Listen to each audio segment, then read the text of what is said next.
Salve, pessoas! Tudo certo?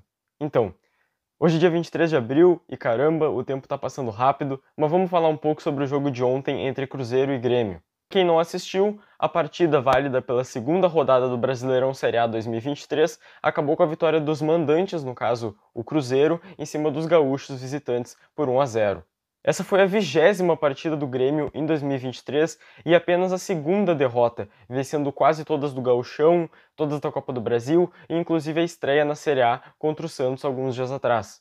O Cruzeiro, por sua vez, jogou só 13 partidas oficiais nesse ano de 2023. Ainda teve amistosos ali contra o Juventude e contra o Bragantino, mas as partidas a gente deixa de fora. Dentre essas 13 partidas oficiais, o Cruzeiro venceu só 4 e foi eliminado precocemente nas semifinais do Campeonato Mineiro. Sem mais enrolação, então, quero falar da fase atual de cada um dos times, do estilo de jogo que cada um teve e da partida que fizeram de modo geral. Então vem comigo.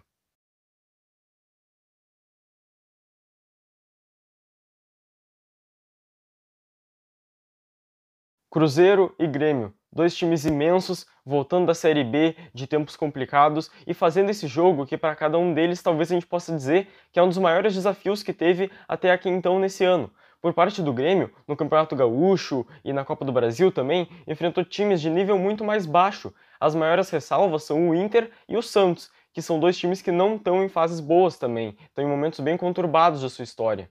Pensando mais pelo lado do Cruzeiro, eu não sei se dá para dizer que o Grêmio está num nível mais alto do que o Atlético Mineiro e do que o América Mineiro, que foram ali os times de Série A que o Cruzeiro enfrentou no Campeonato Mineiro desse ano.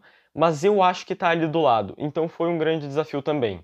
A mérito de fase e de momento do clube, essa vitória para o Cruzeiro pode representar uma virada de chave, talvez, porque contra o Corinthians já não teve uma performance ruim, apesar da derrota, e agora contra o Grêmio foi capaz de se sobressair em campo. A torcida encheu o estádio e cantou o tempo todo. Foi o maior público do Cruzeiro até aqui nesse ano e precisavam demais dessa vitória para conseguir recuperar a confiança depois de 3 anos no segundo escalão do futebol brasileiro.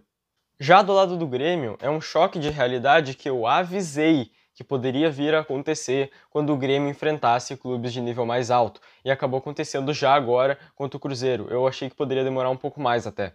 As poucas derrotas durante todo o ano de 2022 e ainda seguindo agora nesse ano de 2023 deram uma ideia para parte da torcida gremista de que o clube era imbatível. E agora chega na Série A e na primeira chance de enfrentar um clube um pouco maior, talvez um pouco mais organizado, acaba já tropeçando.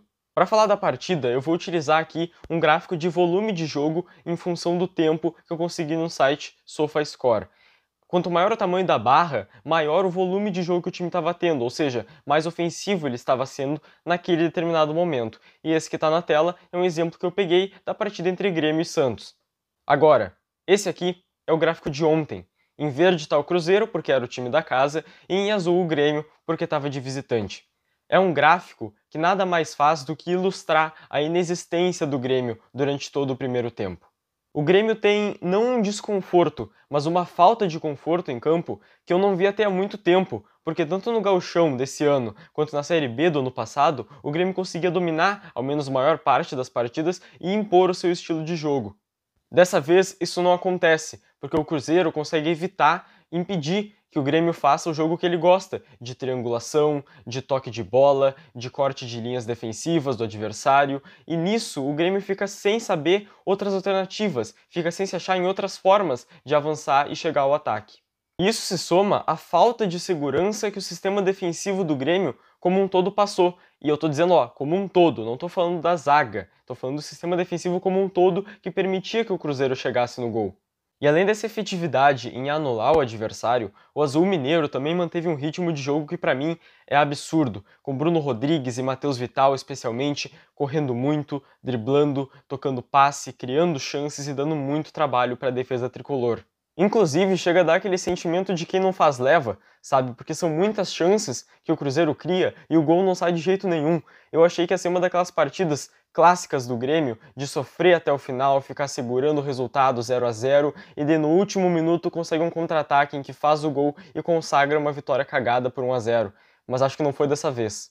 Porque aos 19 do segundo tempo, o sistema defensivo gremista se mostra mais uma vez perdido, desconexo, fora da partida e deixa livre no cruzamento o Bruno Rodrigues, que é um dos jogadores mais perigosos do Cruzeiro, e daí ele aproveita a chance, dá um chute ali cagado, mas faz o gol. Até aí, o gol é um reflexo incontestável do domínio cruzeirense no jogo. Mereceram demais a vantagem e mereciam inclusive que ela estivesse muito maior no momento em que ela acontece. Mas depois do gol, leva muito pouco tempo para o Grêmio ficar mais ofensivo e começar a colocar em prática o estilo de jogo que gosta, que é capaz de fazer. Isso acontece por duas razões. A primeira razão, a mais lógica inclusive, é estratégica. O Grêmio antes podia adotar uma postura mais defensiva, podia jogar por contra-ataque, etc. Tal, vocês conhecem bem esse estilo do Grêmio. Mas de repente levam o gol e precisam desesperadamente marcar. Daí vem as substituições do Renato. E daí o Renato, não pensando em mais nada, coloca o Zinho, o André Henrique e o Everton Galdino. Tudo isso sem tirar o Soares. Então acaba que o esquema do Grêmio no ataque fica o Zinho na ponta esquerda, Galdino e Soares no meio, ou seja, dois atacantes, e ainda tendo o André Henrique na ponta direita. E era óbvio, de certa forma, que com esse esquema o Grêmio ia ter mais a bola no ataque. Mas existe a outra razão, que é a física. Lembra que eu falei do ritmo de jogo do Cruzeiro? Chega no final do jogo, os caras estão exaustos, extremamente desgastados. E daí reparem no gráfico de volume de jogo do segundo tempo, aquele mesmo gráfico que eu mostrei. Primeiro, ó, o do primeiro tempo e o do segundo tempo agora. Fica nítida a diferença do panorama de jogo depois que o Grêmio leva o gol. Mas não adianta, porque o Grêmio segue com os mesmos problemas do Gauchão, os mesmos problemas do início do ano. Muito erro de finalização, muita falta de segurança na cara do gol. Não fosse isso, arrisco dizer que dava ainda para o Grêmio ter saído com um empate. Antes de encerrar, queria ler uns comentários, porque faz tempo que eu não faço isso, e eu vou aqui então no que vocês falaram no meu vídeo sobre o elenco do Grêmio. Bah, a lesão do Reinaldo me preocupou. Cuiabano também tá machucado. O jeito é se abraçar no sofrível Diogo Barbosa. Pois é, mal imaginava tu, quando fez esse comentário, que o Diogo Barbosa ia estar jogando melhor do que os dois, né? Quer dizer, não que esteja fazendo grandes jogos, mas na minha opinião o Diogo Barbosa tá sim fazendo o mínimo, então tá ali um pouco acima ainda do Reinaldo. Quando jogo o Ruinaldo, eu quero o Diogo Barbosa. Quando jogo o Diogo Babosta, eu quero o Reservaldo. Gostei dos apelidos, pelo jeito a grande tônica do clube do Grêmio é o Diogo Barbosa, o Reinaldo e o Cuiabano, essa lateral do Grêmio que é um problema, no caso a lateral esquerda, e não é por menos, eu concordo com isso. E por último, mas não menos importante, Wesley Dias. O Grêmio pode não ter um time como o do Flamengo, Palmeiras, mas uma coisa eu tenho certeza, é muito melhor que o do Inter. Olha, tu fala time em questão de organização, de elenco ou dos dois? Porque em questão de organização, ao menos quando tu fez esse comentário, que foi ali 10 dias atrás, acho que sim, o Grêmio era um time mais organizado que o Inter, hoje eu não sei, mas de plantel, olha, tenho certeza que o do Inter ainda é superior.